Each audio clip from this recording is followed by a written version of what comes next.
Charlie and the Chocolate Factory by Roald Dahl, illustrated by Quentin Blake.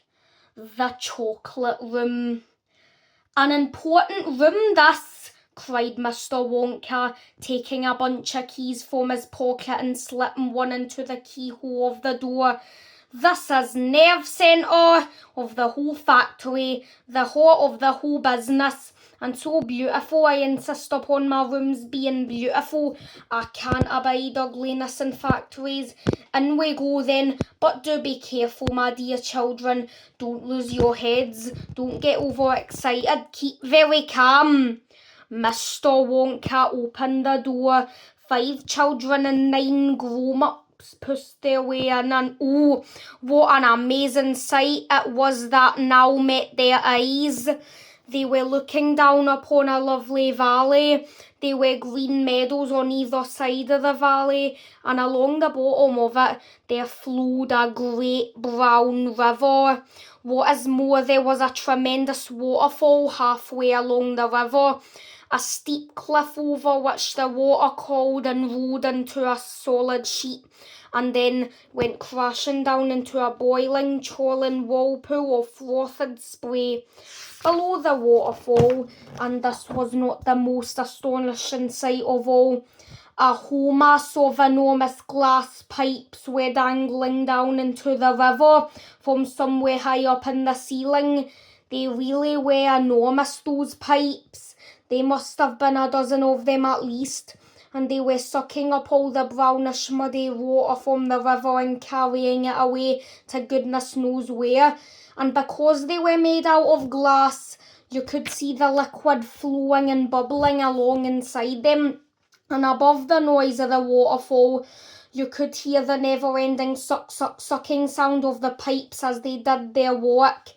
Graceful trees and bushes were growing along the river banks, weeping willows and alders, and tall clumps of massive and blumps. In the meadows there were thousands of buttercups.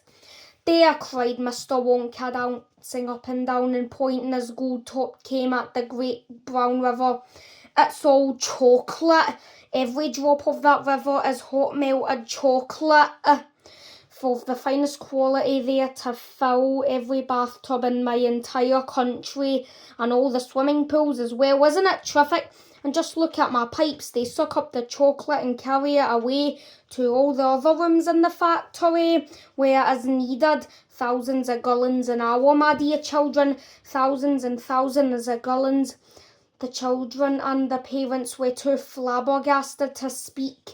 They were staggered. They were dumbfounded, they were bell-wide or dazzled.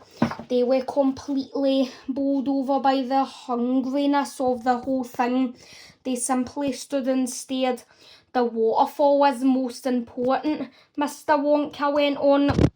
It mixes the chocolate, it churns it up, it pounds it and beats it and makes it light and frothy. No other factory in the world mixes it chocolate by waterfall, but it's the only way to do it properly, the only way. And do you like my trees, he cried, pointing with his stick, and my lovely bushes? Don't you think they look pretty? I told you I hate ugliness, and of course they're all eatable, all made of something different and delicious.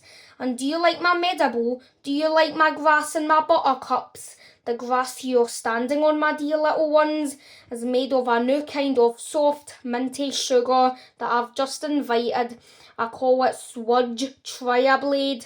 Please do. It's delectable.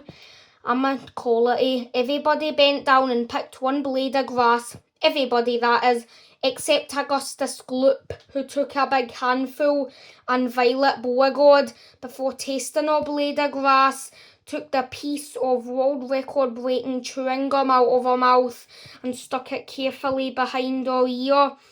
Isn't it wonderful? Whispered Charlie. Hasn't it got a wonderful taste, Grandpa? I could eat the whole field, said Grandpa Joe, grinning with delight. I could go around on all fours like a cow and eat every blade in the grass in the field. Try a buttercup, said Mr. Wonka. They're even nice. Suddenly, the air was filled with screams of excitement. The screams came from Veruca Salt. She was pointing frantically to the other side of the river. Look over there, she screamed. What is it? He's moving, he's walking. It's a little person, it's a little man. Down there below is the waterfall. Everybody stopped picking buttercups and stared across the river. She's right, Grandpa, cried Charlie. It is a little man, can you see him? I see him, Charlie, said Grandpa Joe excitedly, and now everybody started shouting at once. There's 2 of them. My gosh, so there is. There's more than 2. There's 1, 2, 3, 4, 5. What are they doing? Where did they come from? Children and parents alike rushed down to the edge of the river to get a closer look. Aren't they fantastic? No higher than my knee. Look at their funny long hair.